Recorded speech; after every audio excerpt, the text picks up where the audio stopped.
Oi pessoal, meu nome é Fernando, sou especialista em segurança da informação. Essa é a terceira parte da minha palestra sobre alta disponibilidade em ambientes de TI. E nós vamos falar hoje sobre o primeiro nível de alta disponibilidade, que é backup, ok? Então vamos lá, primeira coisa, o que é o backup e como que ele funciona? Basicamente é o seguinte, a gente falou que o ideal é ter os arquivos centralizados em um servidor. Nós vamos pegar esses arquivos que estão centralizados lá numa pastinha do servidor e nós vamos pegar um dispositivo externo, ok, ao servidor. Então aqui no exemplo um pendrive. Nós vamos compactar esses arquivos, gerar uma cópia deles e armazenar no pendrive e armazenar ele fora da empresa, tá? Preferencialmente. Claro que um pendrive não vai dar conta de uma empresa. Então normalmente a gente vai estar falando de uma fita, não dessa. Eu vou falar de uma fita de backup, tá? E aí essas fitas têm de diversos tamanhos hoje em dia, tá? Tem tecnologias LTO, LTO 1, 2, 3, 4, 5 já, e vai até mais de 1 tera cada fita. Tá? Então você pode gravar mais de 1 tera de backup em uma única fita. E o processo é basicamente o mesmo, é gerar uma cópia desses arquivos, compactar e armazenar na fita. E depois pegar essa fita e armazenar ela fora da empresa. Num processo de backup ideal, quando tiverem novos arquivos, só os novos arquivos é que são armazenados na fita também. Ou seja, você vai mantendo uma cópia principal e vai mantendo uma cópia do que foi alterado, tá? O software de backup normalmente já toma conta disso. Isso é chamado de backup incremental ou diferencial. Tá? Tem várias abordagens aí para isso. Mas quais que são os pontos importantes de um processo de backup? Ele tem que ser, no mínimo, diário. Tem que ser agendado, tem que ocorrer lá num determinado horário do dia, tá? No mínimo. Por que isso? Pode ser que um usuário grave um arquivo no dia 1º e depois ele grave de novo por cima desse arquivo no dia 10. E aí ele vai te pedir o arquivo do dia 1º. Então se você só tiver uma cópia que você sempre grava ela por cima, você não vai ter a cópia mais antiga do arquivo. Então assim, você tem que minimamente gravar essa informação todo dia e tem que armazenar ela por um período. Ele também tem que ter um tempo para acontecer que não prejudique o horário de produção da empresa. Tá?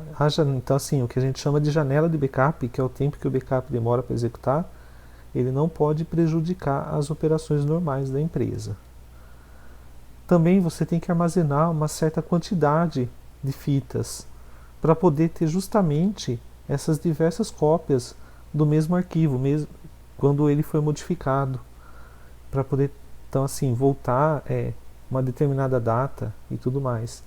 Tem sistemas de rotação de fita, um dos mais conhecidos é o GFS, é bem interessante, vale a pena estar estudando ele, tá? Facinho de encontrar documentação aí na internet. E o tempo de execução dele também, o ideal é que ele seja muito rápido, porque ele afeta diretamente o tempo de restore. Então assim, o backup que demora 1 hora para executar, normalmente ele demora 2 horas para restaurar.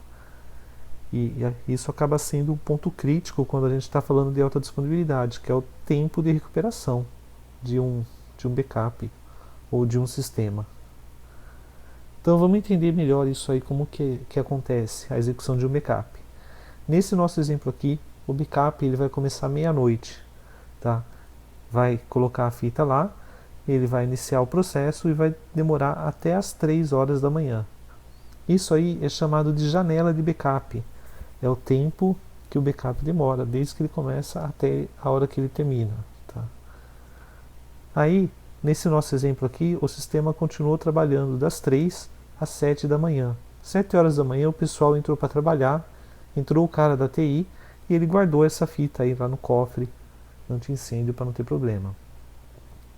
Nesse nosso exemplo, às 9 horas da manhã teve um crash, quebrou lá os 2 HDs do servidor, tá? E nós vamos ter que substituir eles. Mas antes disso, o que aconteceu? Nós tivemos uma perda de informação desde a hora do backup, das 3 da manhã até as 9 da manhã. O sistema ficou processando dados à noite, das 3 às 7, enquanto não tinha ninguém. Chegaram e-mails nesse horário, aconteceram rotinas automatizadas nesse horário. O cartão de ponto de todo mundo ficou registrado lá às 7 horas da manhã. E isso aí tudo perdeu de informação, porque o último backup foi às 3 da manhã. E o pessoal trabalhou, tudo que entrou de pedido, que as pessoas processaram, notas fiscais emitidas das 7 às 9, também foi perdido de informação, porque o nosso backup foi só às 3 da manhã. Aí deu 9 horas da manhã, teve o crash e o técnico começa a trabalhar nessa máquina aí que quebrou, tá? E demora 1 hora lá para fazer um diagnóstico básico com o fabricante já na linha, para detectar que o HD realmente pifou e que vai precisar substituir. Nessa hora ele entra em contato com o fabricante e, como ele tem um contrato de garantia desse servidor que prevê a resolução em até 4 horas, o fabricante tem até 4 horas para trazer um HD novo para substituir, ok? Então vamos falar que ele traga dentro dessas 4 horas, certinho, e às 2 horas da tarde a gente tem um HD novo para colocar no servidor. Depois das 2 horas ele vai colocar o HD, só que o HD ainda precisa montar o RAID, então vai demorar lá mais 1 hora até tirar o servidor do local, colocar o HD, energizar novamente, fazer os testes básicos para ter certeza que resolveu o problema. Todo esse tempo, das 10 da manhã até as 3 da tarde, que demorou para corrigir o hardware, ele é chamado de SLA, tá? É isso que o fabricante te vende quando ele vende uma solução de problema. Ele está vendendo um tempo para a solução daquele problema. Então, nesse caso aqui, se o SLA dele fosse de 8 horas, estaria dentro, tá? Só que isso não resolveu ainda o problema. A gente ainda está sem o sistema e está sem as informações. Então, nessa hora, o técnico vai ter que pegar a mídia de instalação de novo do sistema operacional, vai ter que pegar a fita do backup da noite e vai ter que começar a voltar esse processo. Então, se ele for muito bom, dentro de umas 2 horas ele faz a instalação do sistema operacional, e depois mais umas 3 horas ele faz o restore do backup, tá? Então, de novo, melhor caso, demorou 3 horas para gravar, 3 horas para restaurar, e em 2 horas ele fez a instalação de todos os drivers, sistemas e tudo que precisava para voltar. E aí, 8 horas da noite, o sistema está no ar de novo para funcionar. Esse tempo, das 9 da manhã até as 8 da noite, que demorou para voltar ao sistema, é chamado de RTO. É o tempo que a gente demora para recuperar de um desastre, tá? E é um dos tempos que também afetam bastante a tecnologia que a gente escolhe para isso. Aí, às 8 da noite, quando o sistema volta no ar, e assim, os usuários ficaram o dia todo sem trabalhar, ficaram recebendo lá para tomar café, deu 6 horas da tarde, eles foram embora, não fizeram o trabalho, aí dá 8 horas da noite o sistema volta, o que o gerente vai fazer? Chama esse pessoal de novo para fazer hora extra para compensar o dia que não foi trabalhado, tá?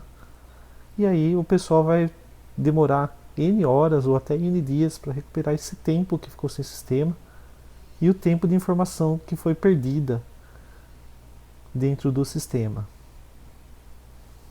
Então assim, vocês veem que é uma coisa bem crítica estar planejando direito uma rotina de backup e uma rotina de recuperação do backup.